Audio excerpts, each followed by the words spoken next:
ಗುತ್ತಿಗೆ ನೌಕರರಿಗೆ ಕೂಡ ಸ್ಯಾಲ್ರಿ ಬರಲಿಲ್ಲ 5 ತಿಂಗಳಿಂದ ಅಂತೇಳಿ ಒಂದಷ್ಟು ಪ್ರೊಟೆಸ್ಟ್ಗಳನ್ನ ಮಾಡಿದ್ದಾರೆ. ಉಡುಪಿಯಲ್ಲೂ ಕೆಲವರಿಗೆ ಬರಲಿಲ್ಲ.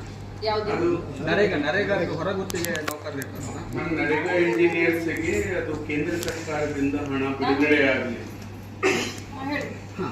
ಅವರಿಗೆ ಆ ಅಮೌಂಟ್ ಬಂದಿಲ್ಲ 5 ತಿಂಗಳಿಂದ. ಅದೇನೋ ಸಾಫ್ಟ್ವೇರ್ ಪ್ರಾಬ್ಲಮ್ ಆಗಿದೆ ಅಂತ ಹೇಳ್ತಿದ್ದಾರೆ. ಬಟ್ ಅದಿನ್ನೂ ಪೇಮೆಂಟ್ ಆಗಿ 1 ವಾರದಲ್ಲಿ ಆಗುತ್ತೆ ಅಂತ ಹೇಳಿ 1 ತಿಂಗಳಿಗೂ ಜಾಸ್ತಿ ಆಯಿತು, ಬಟ್ ಆಗಿಲ್ಲ ಅಂತೇಳಿ.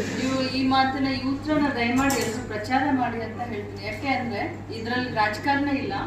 ಈ ಉತ್ತರ ನಾನು ಹೇಳ್ತಾ ಇದ್ದೀನಿ ಯಾಕೆ ಪ್ರಚಾರ ಮಾಡಿ ಅಂತ ಇದ್ದೀನಿ ಅಂತಂದ್ರೆ, ಇಡೀ ರಾಜ್ಯಕ್ಕೆ ಈ ಸಂದೇಶ ಹೋಗ್ಲಿ, ಜನರಿಗೆ ಒಂದು ತಪ್ಪು ಕಲ್ಪನೆ ಇದೆ ಅದು ಹೋಗ್ಲಿ ಅಂತ. ನರೇಗಾ ತಂದಿರೋದು ತಮ್ಗೆಲ್ಲರಿಗೂ ಗೊತ್ತು. ಮನಮೋಹನ್ ಸಿಂಗ್ ಸರ್ಕಾರ ಇತ್ತು, ಕಾಂಗ್ರೆಸ್ ಗವರ್ಮೆಂಟ್ ಇತ್ತು. ನರೇಗಾ ಯಾಕೆ ತಂದ್ರು ಅಂತಂದ್ರೆ, ದುಡಿಯುವ ಕೈಗೆ, ದುಡಿಮೆ ಮಾಡುವಂತ ಕೈಗೆ ಕೆಲಸವನ್ನ ಕೊಡ್ಬೇಕನ್ನುವಂತ ಒಂದು ಉದ್ದೇಶದಿಂದ ನಾವು ನರೇಗಾವನ್ನ ತಂದ್ವಿ. ಆ ಸಂದರ್ಭದಲ್ಲಿ ವಿರೋಧ ಪಕ್ಷದಲ್ಲಿ ಇದ್ದಂತ ಇದೇ ಬಿಜೆಪಿಯವರು ನರೇಗಾನ ಬಹಳಷ್ಟು ವಿರೋಧ ಮಾಡಿದ್ರು. ತಮ್ಗೆಲ್ಲರಿಗೂ ಗೊತ್ತಿದೆ. ರೈತರಿಗೆ ಕೆಲಸಕ್ಕೆ ಆಳಿಲ್ದಂಗೆ ಮಾಡಿದ್ರು, ಹಾಗಾಯ್ತು ಹೀಗಾಯ್ತು ಅಂತ ಹೇಳಿ ಬಹಳಷ್ಟು ವಿರೋಧ ಮಾಡಿದ್ರು. ಅದಾದ್ಮೇಲೆ ಇಡೀ ದೇಶದಲ್ಲಿ ಅತ್ಯಂತ ಜನಪ್ರಿಯತೆಯನ್ನ ಗಳಿಸ್ತಾ ಇರುವಂತ ಯಾವ್ದಾದ್ರು ಒಂದು ಯೋಜನೆ ಇದ್ರೆ ಅದು ನರೇಗಾ ಅಂತ ಸಾಬೀತಾದ್ಮೇಲೆ ಎಲ್ಲ ಸುಮ್ಮನಾಗಿ ಅದನ್ನ ಕಂಟಿನ್ಯೂ ಮಾಡಿದ್ರು. ಈಗ 1 ತಿಂಗಳು ಈ ಮೆಸೇಜ್ನ ಪ್ಲೀಸ್ ದಯಮಾಡಿ ತೋರಿಸಿ.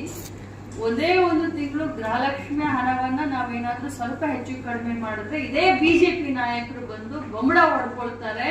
ಇಡೀ ರಾಜ್ಯದಲ್ಲಿ ಟಾಮ್ ಹಾಕ್ತಾರೆ. ಗ್ಯಾರಂಟಿಯಿಂದ ದುಡ್ಡು ಬರ್ತಾ ಇಲ್ಲ, ಗೃಹಲಕ್ಷ್ಮಿ ಯಾವಾಗ ಕೊಡ್ತೀರಾ, ಲಕ್ಷ್ಮಿ ಅಕ್ಕ ಎಲ್ಲಿದ್ದೀರಾ ಅಂತ ನನಗೆ ಕೇಳ್ತಾರೆ.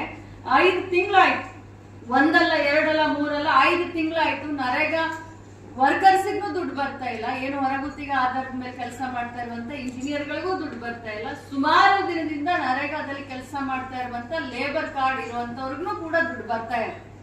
5 ತಿಂಗಳಿಂದ ದುಡ್ಡು ಬರ್ತಾ ಇಲ್ಲ. ಬಿಜೆಪಿಯ ಎಷ್ಟೆಲ್ಲ ಎಂಪಿಗಳಿದ್ದಾರೆ, ಹೋಗಿ ಅಲ್ಲಿ ಕೆಲಸ ಮಾಡೋದನ್ನ ಬಿಟ್ಬಿಟ್ಟು ಇಲ್ಲಿ ಬಂದು ಪ್ರೆಸ್ ಮೀಟ್ ಮಾಡ್ತಾರೆ. ಸಿದ್ದರಾಮಯ್ಯನವ್ರ ಸರ್ಕಾರದ ಅಂಕು ಡೊಂಕನ್ನ ಪ್ರಶ್ನೆ ಮಾಡಕ್ಕೆ ಬರ್ತಾರೆ. ನಾಚಿಕೆ ಆಗಬೇಕು ಬಿಜೆಪಿ ಅವರಿಗೆ.